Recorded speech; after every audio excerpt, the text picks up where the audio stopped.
I just had to run a little errand. I was leaving the university to go drop off my Mother's Day card at the post office and then come right back. And I thought, this will take maybe 10 minutes.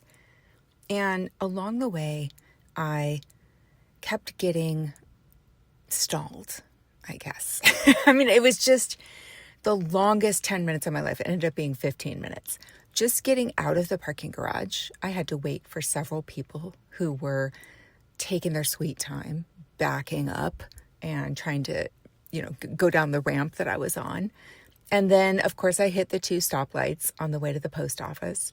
I get to the drop-off line at the post office, which is just a drive-through lane, and there's 2 cars ahead of me, and each one decides to park their car, get out of it, and drop their car. I could see they actually had Mother's Day cards too, which I thought was funny. Drop their cards in the mailbox and then get back in their car and start up. I'm like, can you not just roll down your window and reach over and pop it in there?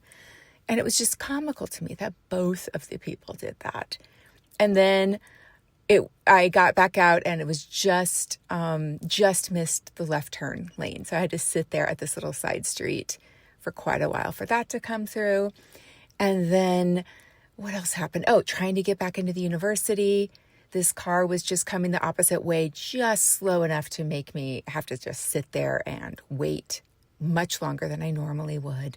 And then coming back into the parking garage, there was a golf cart in front of me. I kid you not. And the golf cart was stopped because this giant ass SUV type truck thing was like comically inching in and out of the parking spot. It was trying to fit in this tiny parking spot, just backing up and then inching back in and then backing up and inching back in. The golf cart finally went around him, but I couldn't do that. So I had to sit there. So I got back into my parking spot. I was about to walk into the office and I was like, what is the point? I was getting irritated and I was actively trying to fight the irritation. I was like, I don't want to feel this way. I just felt amazing.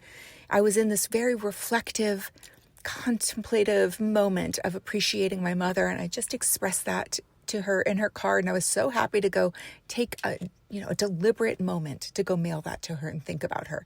And I felt like all this stuff was trying to irritate me. And I was determined not to let it irritate me. And the more I was trying to let it not irritate me, the more it was just irritating me.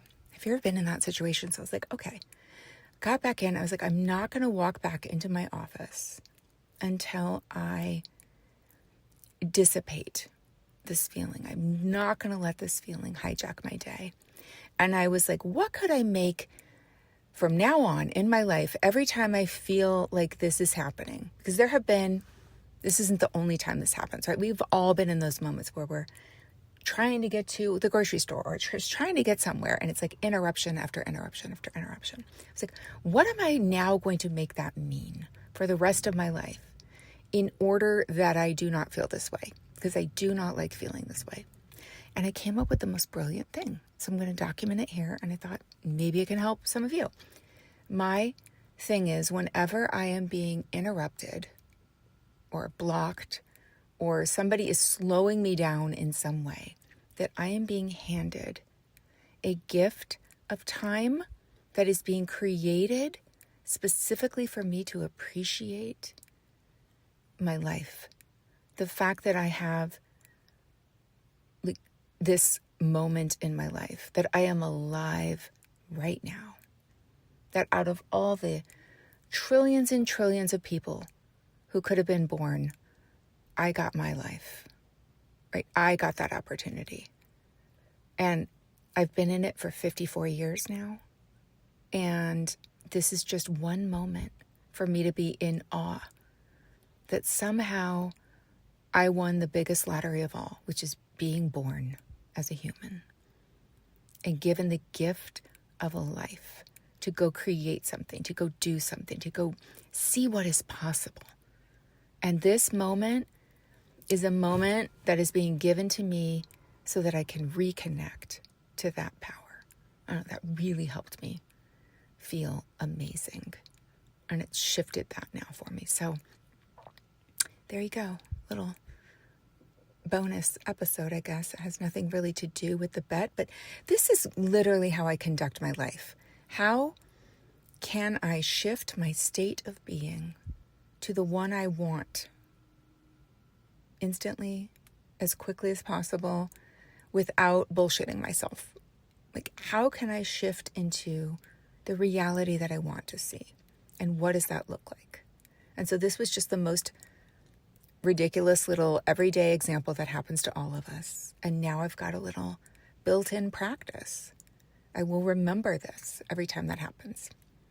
Okay, go bet on yourself.